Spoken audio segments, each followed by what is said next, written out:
이재명 경기도지사가 5차 재난지원금에 대해 전도민 지급을 언급했지만 지자체별로 찬반 의견이 엇갈려 최종 지급까지 진통이 예상됩니다.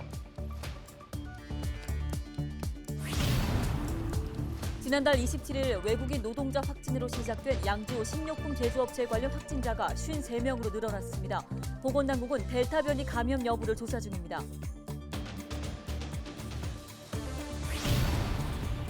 미성년자 성폭행 혐의로 아들이 경찰에 고소를 당한 동두천 시의원이 최근 의원직을 사퇴했습니다. 동두천 시의회는 곧바로 사퇴를 수리했습니다.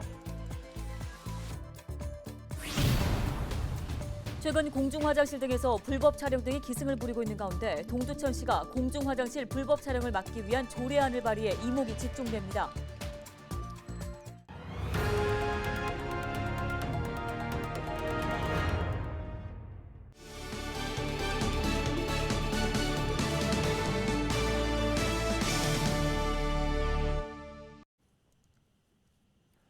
시청자 여러분 안녕하십니까? 헬로티비 뉴스입니다.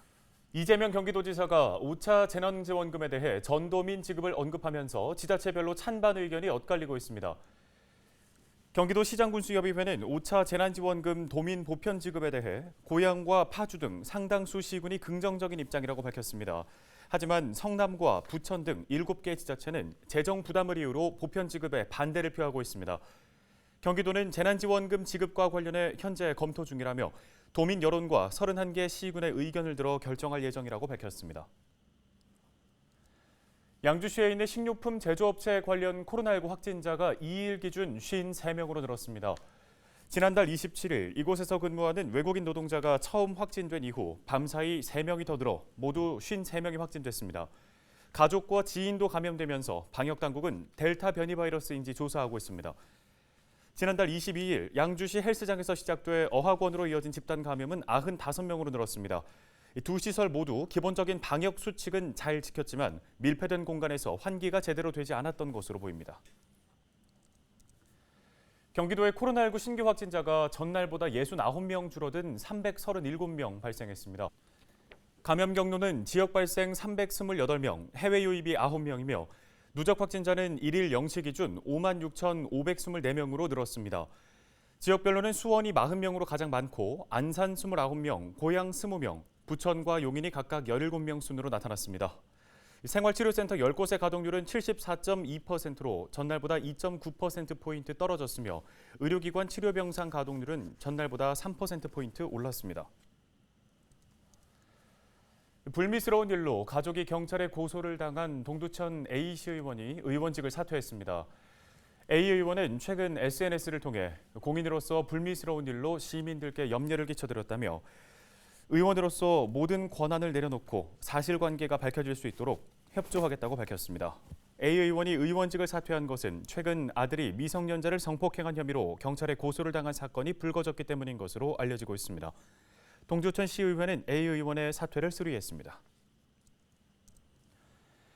네, 이어서 주간 경기도 시간입니다. 휴가철을 맞아 경기도 내 하천과 계곡에서 불법 시설물 설치와 영업 행위가 다시 고개를 들면서 경기도가 강력한 단속에 나섰습니다. 네, 한편 경기도 내 2회차 지자체 자율 접종이 시작됐는데요. 콜센터 종사자 등 19만 4천여 명이 접종 대상입니다. 주간 경기도 김호 기자가 정리했습니다. 하천과 계곡 불법 시설과 영업 행위를 뿌리 뽑기 위해 경기도가 다시 강력한 단속에 나섰습니다. 도는 최근 휴가철을 맞아 하천과 계곡 불법 영업 행위가 다시 고개를 들자 적발 즉시 강제 철거 등 무관용 원칙을 적용하기로 했습니다. 이를 위해 이한규 행정 2부지사를 단장으로 하는 특별 점검반을 구성해 포천 백운 계곡과 양주 장흥 계곡 등 13개 주요 계곡을 중심으로 오는 29일까지 점검에 나섰습니다.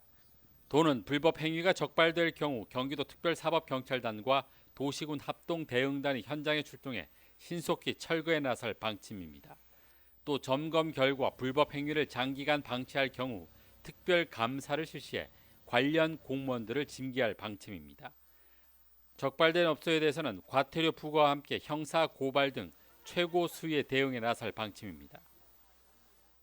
경기도 내 2회차 지자체 백신 자율 접종이 시작됐습니다. 2회차 접종 대상자는 만 50세 미만의 콜센터 종사자와 재가 장애인 등 취약계층, 체육 관련 종사자 등 19만 4천여 명입니다. 확정된 접종 대상자는 오는 14일까지 화이자 백신을 접종하게 됩니다. 주민등록번호 오기제 등으로 이번 접종 대상에 포함되지 않은 사람은 해당 연령대 접종 시기에 접종하면 됩니다. 도는 지난 13일부터 학원 강사와 운수 종사자 등 4개 직군을 대상으로 1회차 자율 접종을 실시했으며 10만 5천여 명이 접종을 완료했습니다. 소방시설이 불량한 다중이용시설이 무더기로 경기도 단속에 적발됐습니다. 경기도 소방재난본부는 숙박시설과 물놀이시설 등 다중이용시설 410곳을 대상으로 소방시설 단속을 벌여 98곳을 적발했다고 밝혔습니다. 적발 사례로는 화재 감지기를 제거하거나 방화문을 훼손한 행위, 비상계단에 물건을 쌓아놓는 행위 등이었습니다. 소방시설법에 따라 소방시설 폐쇄나 차단 행위는 5년 이하의 징역이나 5천만 원의 벌금에 처해집니다. 경기도 소방재난본부는 다중이용시설에서 화재가 발생할 경우 많은 피해가 우려된다며 소방시설 불법 행위에 대해 강력히 처벌할 방침이라고 밝혔습니다. 경기도가 소부장, 즉 소재 부품 장비 기업의 투자 유치를 위해 투자 유치 피칭데이를 열었습니다. 피칭데이는 각 기업이 갖고 있는 기술을 발표하고 투자 기관이 평가하는 기업 투자 유치 역량 강화 프로그램입니다. 경기 테크노파크에서 열린 행사에는 도내 중소기업 16개사와 포스코 기술투자 등 6개 투자 기관이 참여해 투자 유치 가능성 진단과 개선이 필요한 사항을 점검하는 1대1 투자 상담회가 진행됐습니다. 도는 소부장 기업의 기술성과 우수성을 홍보하고 성장 가능성이 높은 우수 기업이 투자 유치를 받을 수 있도록 지원할 예정입니다. 헬로티비 뉴스 김호입니다.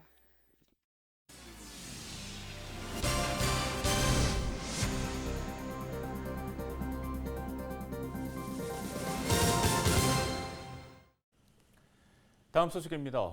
동두천 시의회에서 공중 화장실 등에 대한 불법 촬영 예방 조례안이 발의돼 이목이 모였습니다. 여성의 안전한 도시 만들기에 어떤 영향을 미칠까요? 네, 동두천 시의회 최곰숙 의원을 전화 연결해 보겠습니다. 의원님 나와 계십니까? 네, 안녕하세요. 네. 자, 공중 화장실 등 불법 촬영 예방 조례안을 내셨습니다. 먼저 이번 조례안을 발의하게 된 배경이 무엇인가요? 공중화장실 불법 범죄 뉴스가 요즘 많이 끊이지 않고 있잖아요. 그래서 이렇게 단속이나 처벌은 사법기관의 몫이라고 봐요. 이 문제가 심각한 사회 문제로 떠오르는 이상 이제는 우리 지자체에서도 나서서 불법 촬영 근절을 위한 체계를 좀 만들어 봐야 되겠다라고 생각했습니다.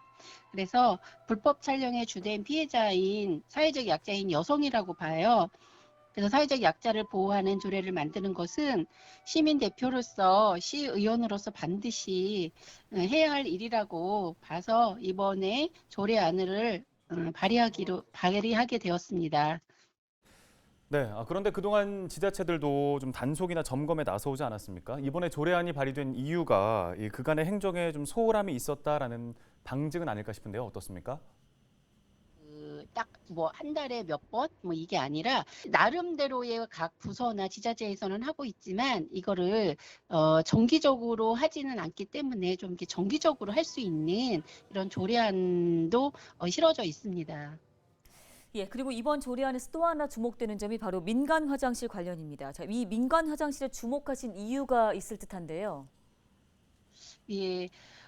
불법 촬영의 범죄의 상당수가 민간 화장실에서 많이 일어나고 있는 것 같아요.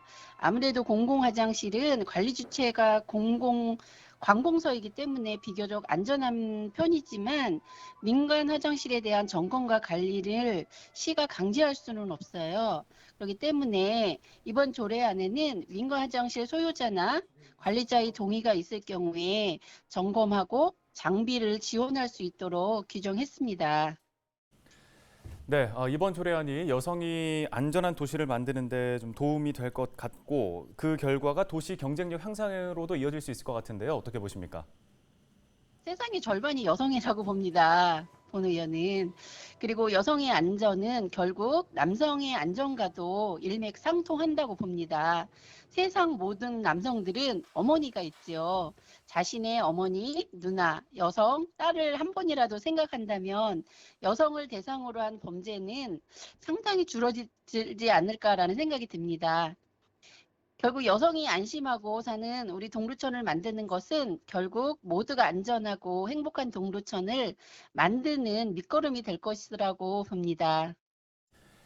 네, 관련 말씀 잘 들었습니다. 지금까지 동두천시의회 최금숙 의원이었습니다. 다음 소식입니다. 코로나19가 몰고 온 비대면 문화 속에 배달 음식도 폭발적으로 늘고 있는데요. 문제는 배달 음식 포장 용기로 사용되는 일회용 플라스틱입니다. 네, 경기도가 배달 음식에 씻어서 다시 사용할 수 있는 다회 용기를 사용하기로 했습니다. 최창순 기자가 보도합니다. 공공 배달 플랫폼인 배달특급 앱을 통해 음식을 주문한 남희정 씨. 배달 용기로 일회용품 대신 다회 용기를 선택했습니다. 재활용 쓰레기를 버리러 가도 이런 것들이 너무 많이 쌓여 있더라고요. 그래서 심적으로도 이러면 안 되겠다 싶어서 조금이나마 좀 도움이 됐으면 좋겠다 싶어서 한번 생각해 보게 됐습니다. 배달 음식에 다회 용기를 사용한 곳은 배달특급 가맹점들입니다. 화성 동탄 신도시 지역을 대상으로 141곳의 가맹점이 신청. 우선 3곳에서 다회 용기를 사용하기 시작했습니다. 배달이 많이 늘어날수록 마냥 좋은 게 아니라 이제 일회용 용기에 대한 가격에 대한 부담감도 있을 거고 또 소비자 입장에서 처리하는 방안도 어려울 테니까 저희 가게에서 항상 그걸 어떻게 처리할까 고민을 하던 와중에 경기도에서 이런 좋은 사업을 시작한다고 해서 저희가 동참하게 되었습니다. 다회 용기의 가장 큰 문제가 됐던 건 수거와 세척에 필요한 인력과 시간. 경기도는 연말까지 신청 가맹점을 대상으로 수거 세척 서비스를 제공합니다. 소비자가 내놓은 다회 용기를 전문 업체가 수거해 세척한 후 다시 음식점에 공급하는 형태입니다. 불특정 다수에게 배달되는 그릇인 만큼 실단계에 걸쳐 살균과 소독이 이루어지고 있습니다. 요즘에 처리에 곤란을 겪고 있고 미세 플라스틱이다 여러 가지 문제가 많은데 그것을 처리하는 방안의 하나로서 좋은 대안이 될 수 있을 거라고 생각합니다. 첫 발을 뗀 경기도의 다회용기 배달 사업이 일회용 플라스틱 사용을 줄이고 다회용기에 대한 인식을 바꾸는 마중물이 될지 주목됩니다. 경기주TV 조창순입니다. 코로나19 확진 판정을 받은 경기도청 공무원이 방역 지침을 위반한 사실이 알려져 징계를 받기로 했습니다.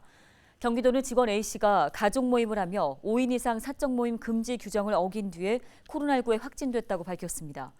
A씨가 확진 판정을 받은 뒤 도는 2개의 부서 사무실을 폐쇄하고 직원 90여 명이 진단검사를 실시했습니다.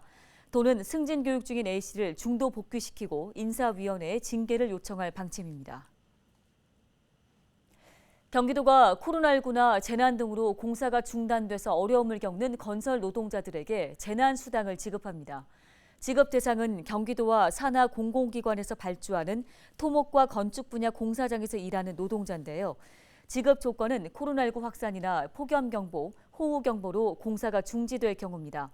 도는 이번 사업을 위해 17억 원의 예산이 소요되며 연간 3만 5천여 명이 혜택을 볼 것으로 기대하고 있습니다. 동두천과 포천 지역의 아파트 매수세가 이어지고 있는 가운데 이 지역의 매매 거래량도 증가하고 있습니다. 한국부동산원 월별 아파트 매매 거래량을 살펴보면 동두천시의 경우 261% 상승했고 연천구는 251%, 또 포천시는 133%의 상승률을 보였습니다. 이는 같은 기간 수도권 전체 아파트 매매 거래가 32% 감소한 점을 감안할 경우 상당히 높은 상승률인데요. 이들 지역의 매매 거래량이 늘어난 것은 아파트 매매에 따른 대출 규제가 없기 때문인 것으로 분석됩니다. 양주시가 선별진료소 운영 시간을 확대합니다. 시는 오는 6일까지 토요일과 일요일을 제외하고 덕정역 임시선별검사소를 오전 9시부터 저녁 8시까지 운영하기로 했습니다. 이번 조치는 최근 지역 내의 학원과 헬스장을 중심으로 집단 감염이 확산되고 있어 숨은 감염자를 조기에 발견하기 위함이라고 시는 설명했습니다.